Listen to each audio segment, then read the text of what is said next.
Hey guys, it's your girl Kizzy Rock, and yes, Kizzy Rock is my birth given name. Happy Tuesday, guys. I want to say hey to all my subscribers, new as well as season. Speaking of season subscribers, I don't know where you guys went.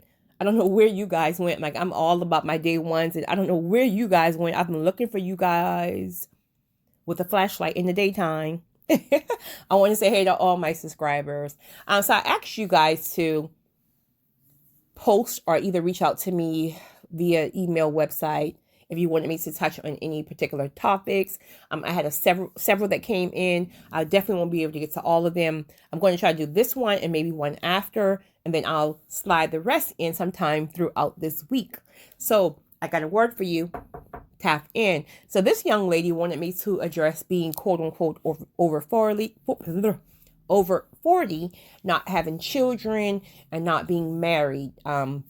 And she says there is no prospects in sight. So that kind of leads me to think that she is open or even desire it, considering that there's no prospects in sight. But I want to kind of hit it from two angles. I want to hit it from that angle as well as the angle of the individuals who may be mature women, but who doesn't have a desire to even be married, or may even be divorced and just have a desire to never remarry. So, okay, I'm going to hit it from your angle first, sis. So first thing first, if you have a desire to be married and you feel like there's no prospects in sight, my question to you is truly, have you healed? Because a lot of times we say we heal, and truth of the matter is we really think that we've healed. When we leave relationships or even marriages sometimes, and we feel like because some years maybe went by, so we kind of really feel like, well, I've healed. And truth of the matter is it healing or just time lapse? Because if you haven't really sat yourself in a single season and relived and felt and processed and healed every single thing that has happened, every time your heart has been broke, when you've been cheated on, when this person rejected you, this and that, have you really took time to make sure that you're not carrying any generational curses? Because those I don't even know why I'm stumbling over my words tonight. Those generational curses have to be broken before God brings the person he has designed for you. Again, when we're out here choosing on our own, then we're not really tied up as long as when we're waiting on God to bring someone. So are there any generational curses that are still lingering that God is calling you to break those cycles before he brings someone else into your life? Because again, we're going into the due season, your forever season. The blessings that are coming will be the blessings that last forever. So we have to be where a lot of people are delayed in many areas right now. Every single person, well, I won't say every, the majority of the people that I speak to, or even in my personal life, they are in a waiting season for something. It can be for a person, a spouse, a job, a home. A lot of people right now feel like they are being delayed. So the question remains, why are you delayed? Is God still prepping you? Is God still working something out on the other side? Is there certain things God have asked you to do and you still haven't done these things yet and you keep running from it? So there's a number of reasons on why you still could be in your waiting season. As far as children are concerned, I don't have children either. I don't have children. Again, there's a difference. If you want children, I don't think you classified if you wanted children per se, but I don't want children. I love children. I never had a desire. I've never had a desire to be a parent. Now, I don't know. One of my best friends was telling me the other day, like, that's this season. That can change next season. That can change next season. Well, I mean, if God says next season it is, then, I mean, if that's what God says. But I don't have a desire. Never did. And I will never, ever, or never have allowed anyone to try to put that off on me per se, because again, the same people who are the ones that will tell you, I love my children, but I wish I had waited. I love my children, but I wish I had done this. And like, these are the same people who would try to say to you, well, why haven't you had children yet? So you have to be firm in knowing what you want. Also, God can use you more with purpose. When you're not married and don't have children, Listen, God can use you in so many ways. People used to tell me all the time, Kizzy, what? I have never in my life met somebody as busy as you who don't have children, right? Because children does take up a lot of our time, obviously, but so does purpose. So does purpose. So when you're being fruitful, and fruitful is not only about children. So when people are using that scripture, being fruitful and multiply, that's not only about children. You know, that's the case. People would have 40 children per marriage, but that's about taking your gifts, your purpose, and your calling and being a blessing to others, allowing God to use you as a vessel to help others, right? That's fruitful, and that will keep you extremely busy. I'm telling you, like I always tell you guys, come spend a day with me. You be like, girl, how do you? And people always say that. People who really know me. They're like, I don't know how you do so much in a day. I'm graced to. If I was to really tell you guys everything I've done from the time I woke up this morning and so up right now making this recording, and when I get off the phone with you, I got to still go and cook and etc. and check on a ton of people. Like, I do a lot, but I'm graced to do it because it's purpose. So if you feel like you want children, and again, I don't know. I got to be very sensitive here because, again, you didn't say if you could have children or whatever the case may be. But if you do not have children yet, but that may change for you in next season because you can have children in your 40s. I'm just telling you. Matter of fact, I met a young lady today who's 47 and had a 3-month-old, and that baby is A-okay. So don't feel because you're 43, you can't have children. I mean, you're going to have to make some decisions kind of soon, right?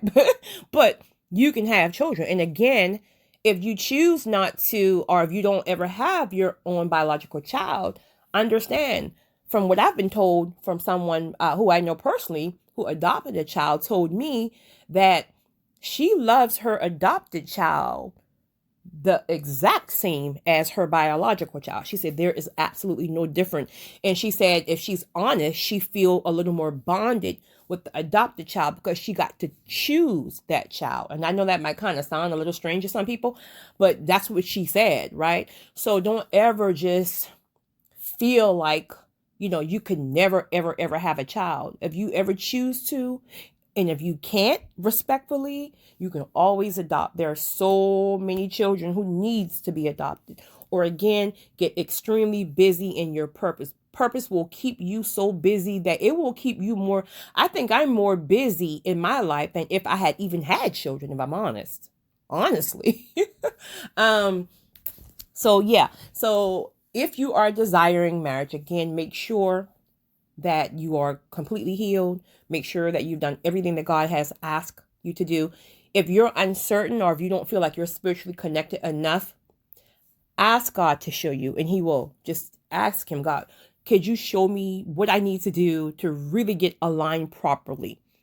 And so once you do that again and you've done your part and you feel like you have literally done everything, all you can do is wait, because there's something else going on while you're waiting. God is working on your kingdom spouse, your purpose partner.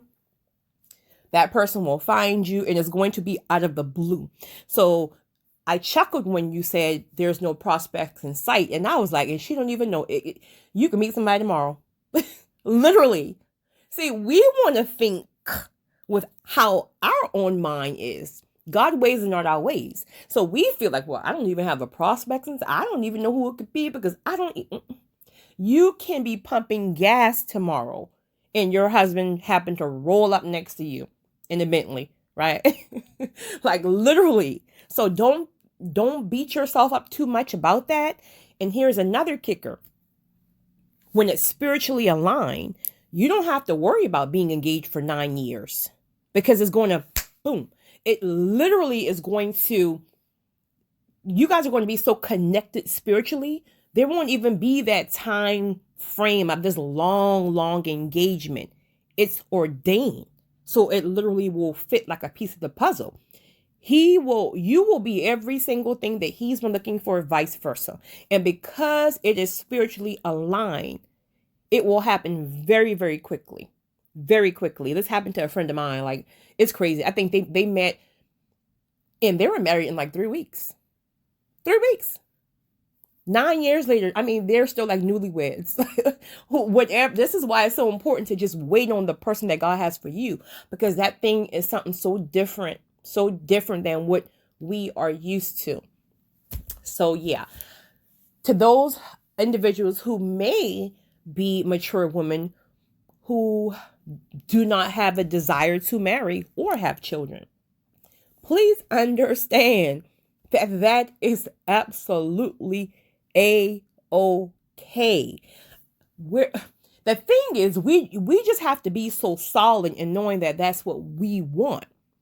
I think it can be a little shaky if you say that's not what you want, but kind of deep down inside is really what you want. Then that will cause you to get triggered. That will bother you. But when you really know that that's not a need for you. However, if God requires that, then you should be good. If you're worrying about what society says about age and all women should be married and cooking oatmeal and like, if you're worried about what society says, then you're really going to have to work on just your confidence in marching to the beat of your own drum. Like, you're going to have to get that mindset down. Like, I've always had that mindset. Always. I always felt like, regardless of what society says, I will live my life according to how I choose to live my life. And then, of course, whatever direction God takes it, but that didn't come till maybe some years ago. However God wants to take it. But I can't tell you how many people in this world, and I know a lot of them personally, who are miserable, not sad, not angry, but miserable in relationships, in marriages, and they can't even leave because, well, that can be a whole laundry list of things we can get into. And we talk about that another day. But they can't even leave. And then you have people who are married who would love to be single. And then you have people who are single would love to be married. We are just conditioned to think that things are always better on the other side. And life is truly about what you make it. We have to create our own happiness, our own desires. And once we create that, then we put this shell around it, meaning no one can come in and penetrate that thing. So because I'm solid in knowing that, okay, I don't have to be married because I'm complete, which we really should be complete. Marriage should be an addition, not a completion. But if I really, really know that, then when I see someone who I haven't seen in 10 years and they say, hey, you haven't got married yet, that wouldn't penetrate me because I'm solid in knowing that I march to be my own drum. But now if I'm a little shaky and I'm not a confident person, and then I allow others to kind of get into my head, that's going to throw me off. Now, when I leave you, I walk away from that conversation. I'm leaving that conversation feeling unworthy because, well, I guess I should be married because that's what people do. Not even realizing that the majority of those people are unhappy. Again, everyone wants to live like the Jones, but the Jones are not happy. Well, not all the Jones. Everyone wants to live like the Jones, but most times the Jones aren't even happy. That's my saying. That's my personal saying, right? So, what do you want? If you are okay with never wanting to get married or never wanting to have children, do you know that the statistics say that women who've never been married live longer or something like that? They live longer. Like, and you have to think of, like, why is that? Is it because of less stress? Is it because, like, you're just living your life for yourself and you're truly authentically happy and you're not forcing yourself to be miserable in a situation because society says, right? And we're not even talking about biblically because that's more so less about if you can't, sustain from sex. Okay, that's a different. If that's the case, then you need to figure that out, what you and God, right? But if you can sustain from sex and you're happy and all this good stuff, Live your life. Travel. Meet you some single friends in your 50s and your 60s. Travel the world. Have you ever met like older people, a group of like older ladies, and they're like traveling and they can be like, I don't know, when they're 50s, 60s, 70s, but they seem so happy, and some of them could even be widows, but they seem so happy and they're living. Life is about living and not surviving. We spend so many years surviving. So many people come from traumatic childhoods just to get in a toxic marriage. So when do you live? Because you're surviving in childhood, and now you're just surviving in a toxic, unhealthy marriage. You don't even want to go home. That's not living. So we have to get to the point where we choose what makes us complete. Because I'm going to tell you, if you're waiting on a spouse or children to complete you, when you get it and you realize that's not what completes you, you're going to be extremely disappointed. And then what's going to happen? You're going to now put all that stress on your spouse because, quote unquote, they don't make you happy. You don't make me happy. You don't make me happy. I know someone like that personally. She gives her husband the hardest time. Everything is about he doesn't make her happy. She put so much pressure on him about making her happy. That's not his job. Not to make you internally happy. He can do things externally to make you happy, but even when he do those things, it will never be enough because you're not already internally happy. We have to work on our internal peace, our internal happiness, and that starts with being true and authentic to yourself and who you are and what you really, really want. Once you create that for yourself, protect it and guard it. Don't let anybody in except God. Don't let anybody in to try to sway you and maneuver your thoughts because you're getting older or because everyone else have children and marry and you're not. So that's for the individuals who do not even desire it. Lastly, for the individual who have already experienced that. Maybe you have been married and maybe you have children. Those children may even be grown now, but you're no longer married for whatever reason. And you have a desire to never, ever, ever, ever. I was speaking to someone, and I mean, she was firm, honey. Actually, she's one of my employees, and she's 60. I love her to death. She's 64, I think, but a good 64. Like that good skin and like still, got a little body on her 64, right? But she got hurt from this guy. And then the guy was a married guy. He was a married guy. She didn't know it at the time or whatever. And he hurt her bad. He hurt her really, really bad. And this is like maybe 9 years ago. But for 9 years since she left him, I tried to like put her on dates, right? I mean, she is set on it. When I bring it up to her or if someone just happened to mention something, the look in her eyes and the no comes from her soul. It's just not a no. It's a no. I mean, she is set on never, ever, ever remarrying again in her life. And I keep telling her, I said, well, if you don't want to be remarried, that's fine. Like, really, that's fine. But if you're saying that specifically because this person hurt you, he still has control over your life. And that's not fair to you. So do you just not want to remarry because you kind of just want to be free and just live the rest of your days out, just enjoying life? Or are you refusing to remarry because you think all men are going to hurt you? And she said it's because she just don't trust man. And I get it. But again, that person still has control over your life. And this is why healing is so important. Because the new person or the person that God has for you, they don't deserve that. They don't deserve to come in and be looked at, side eye and cock eye and everything else. Cock eye. Because you're thinking they're going to hurt you. That's not fair to them. And it's not fair to yourself. You deserve every single thing. That person have hurt you, so it's now time for you to be happy. Your happiness is the best revenge, point blank, period, for real. So let the person who hurt you, let them stay miserable. But you work on healing yourself and getting every single thing that God has for you, if that's what you want. Lastly, and again, if you choose to be single for the rest of your life and you just want to run around in some forest, and pick some flowers and just nature makes you happy and you want to, just go bare feet and braless and please do what you do. Please do what you do.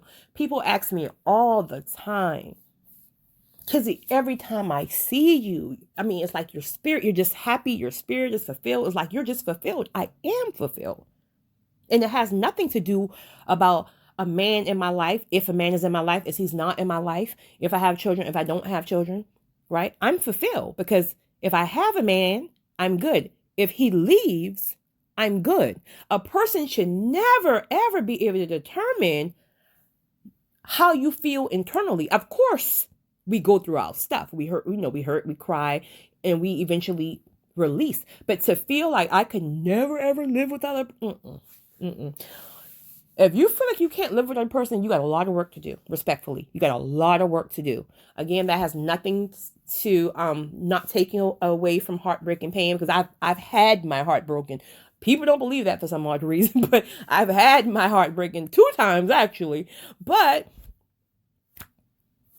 you have to grieve and you have to get over it. But you gotta let that stuff go. You are too bad, boo, sis, bro, whoever. You are too bad to be sitting here wasting your days, unhappy or refusing to move on. Go ahead and grieve. Take a season. Grieve. Don't grieve too long, right? Get back up. Get that fresh line up. For my guys, get that fresh line up. Sis, go ahead and get your heels back on. Don't worry about no age. Don't worry about no age. Get yourself together. Stay together, because if you're waiting, it's going to happen when you least expect it. It's not going to be when you are going out looking for it. Like you might say, okay, I'm going to have a girl's night out. I'm going to go look for my husband. Honey, you ain't going to find him there. It's going to find you out the blue when you're not even thinking about it. And for those of you who say you don't even have a desire, God can change your desire. You can be somewhere and you could be dead set on not wanting to date. You just want a single season where you can just run and do some crazy stuff. And all of a sudden, boom, God will show you your kingdom purpose partner, and that person will never, ever leave your mind after that. And you're like, I didn't even want this nonsense, but now I can't even get, can't even get him out of my mind now. I never even wanted it. But when things are aligned like that, that's how it happens. So I hope this helps you guys. You guys comment, help your sis out. Let me know what you guys think. If you've been in these situations, are you currently in that situation, and what you going to do about it, boo? You guys have a great one. It's your girl, Kizzy Rock.